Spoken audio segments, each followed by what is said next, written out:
Hey, YouTube community, it's your favorite apostate and undude 2 here, once again exposing Watchtower inconsistencies and freeing you from the prison of your very own mind.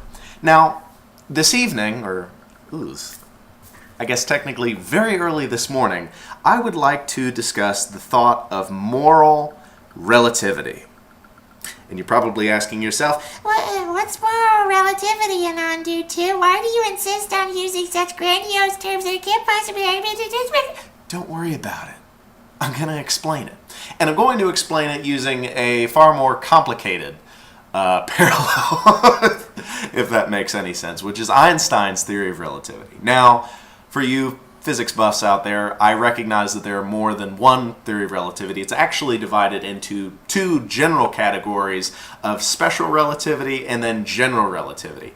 And we're just going to be discussing special relativity, which again branches into a multitude of subcategories, but I'm not going to go into that. Special relativity is simply this. The speed of an object is determined by your perspective. So assuming you are in a vacuum and you are at a standstill, which is a relative term, and a rocket is coming towards you at a rate of 3,000 miles per hour. Relative to your standstill position, that rocket is going to be traveling at a rate of, you guessed it, 3,000 miles an hour. Now, let's say that you decide you want to hop in a rocket, and we'll divide that into rocket A and rocket B. Okay? You both are traveling at the same speed in the same direction. You look out the window, and it would look like rocket A is moving at 0 miles an hour. It wouldn't look like it's moving at all in a vacuum because, again, speed is determined by your perspective. Now, the opposite, let's say rocket A and rocket B are traveling at the exact same rate towards one another. When you look out the window of rocket B over to rocket A, it would appear as though rocket A is moving at a velocity of 6,000 miles per hour. I hope this is making sense and I'm not, getting carried away with myself here, but in a similar manner, moral relativity is determined by the comparisons around it. Assuming that one lives in a moral vacuum and you go and see Shrek, okay? Now, you'd be fine with Shrek. Shrek probably, again, living in a moral vacuum, you would see nothing wrong with that. Now, you introduce a few variables. Let's say you have over here The Adventures of Winnie the Pooh. Now, compared to Shrek, or rather compared to The Adventures of Winnie the Pooh, Shrek is extremely offensive and is, morally heinous. You throw in another variable, let's say the Green Hornet, okay? You put in the Green Hornet, and, my oh my, you wouldn't even contemplate going to see such a film, and Shrek and Winnie the Pooh appear to be much better. It's moral relativity. Depending on the things that are already out there and your own experiences, each individual formulates varying tolerances. And from the best of my understanding of the scripture, I can't begrudge you if you decide something is appropriate for your conscience. Now, mind you, I'm not advocating for people to go out in search of sexually explicit or vulgar subjects. However, I really can't begrudge you if you do. It's all about moral relativity. And, we can have this discussion all day long, but it wouldn't be given any merit if it weren't for Jehovah's Witnesses. Again, they feel the need to stick their grubby little paws in a subject and take it a step too far. Anybody who's grown up as a witness youth knows the intolerance of R-rated films. Do you see where I'm going with this? Okay, now, I know witnesses out there are going to insist that, the Watchtower has never covered R-rated movies. It's not official dogma, it's just unspoken dogma. Well, I'd have to correct you there. The Watchtower covers everything. Everything in your life, the Watchtower governs. Do not be mistaken on that topic. So I will quote to you articles which reference these heinous R-rated films. First one I'm going to quote is the article from 7/15/1982, Watchtower, page 24. Consider the experience of a couple who are having a Bible study, attending meetings, and approaching baptism. An elder in the congregation told the man of his having enjoyed a certain motion picture. The man replied, "What? Do you go to see R-rated movies?" The elder tried to excuse his actions, saying that certain of these films, considered questionable even by the world, have value if the objectionable aspects are ignored. But it appears that the man was affected. After that, he progressed more slowly than his wife. Had the elder reflected on texts such as Colossians 3:2-8, or Ephesians 5:3-5, and Matthew 7:12, they might have affected his conscience and his conduct. So basically, saying Watchtower is telling you, Elder wouldn't be going to see an R-rated movie. Nope, wouldn't happen. It's morally objectionable. It's questionable. In fact, I would wager to say it's probably punishable in some degree or another. And then we have another article in the 6/15/1980 Watchtower, page 23. He then commented on another Christian Century article titled "Movies for Middle-Aged Men," wherein 2 films rated R by film officials were reviewed.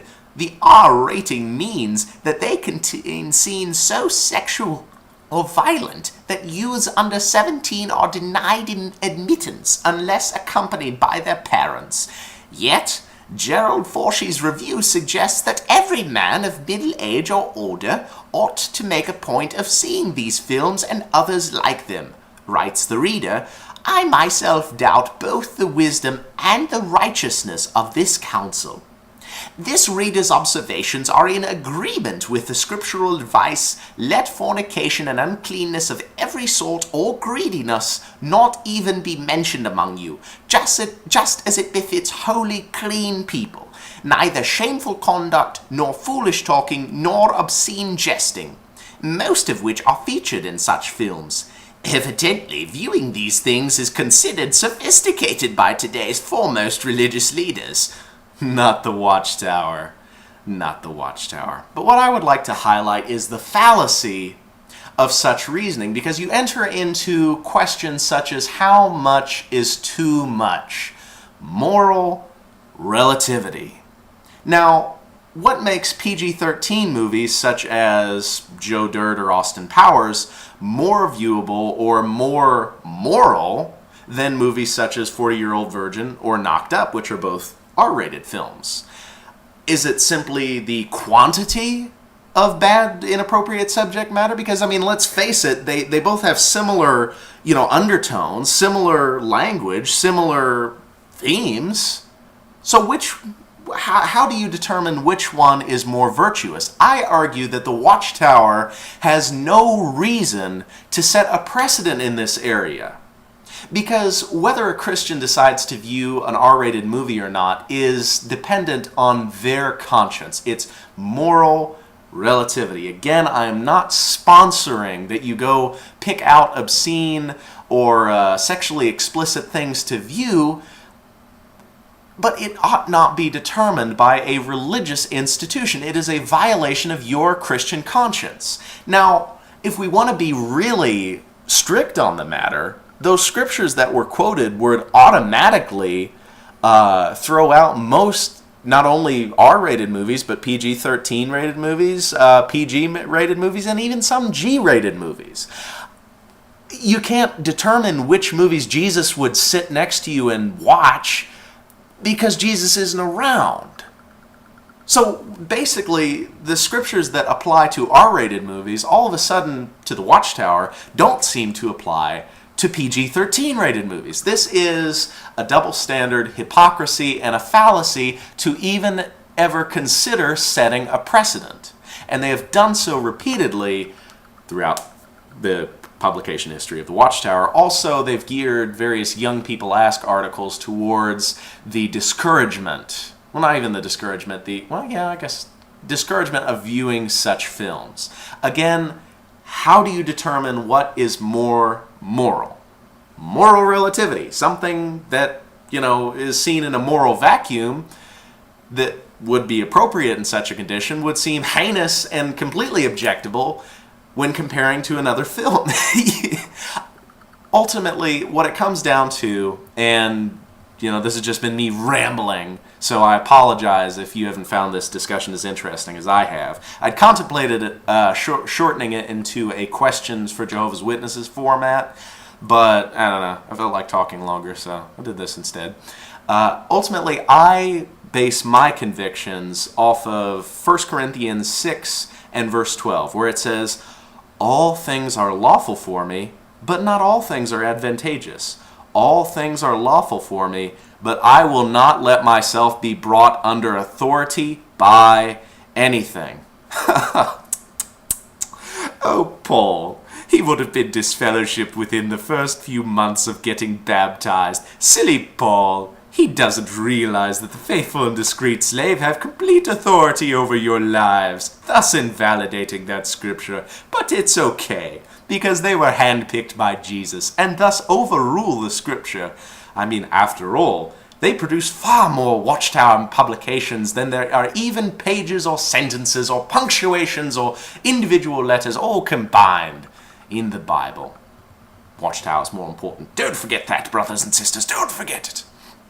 Again, I hope you found some benefit in this discussion. I'm tired, and I'm going to bed. Remember, on the subject of moral relativity and basically anything else when it comes to life, life is a state of mind. See you next time.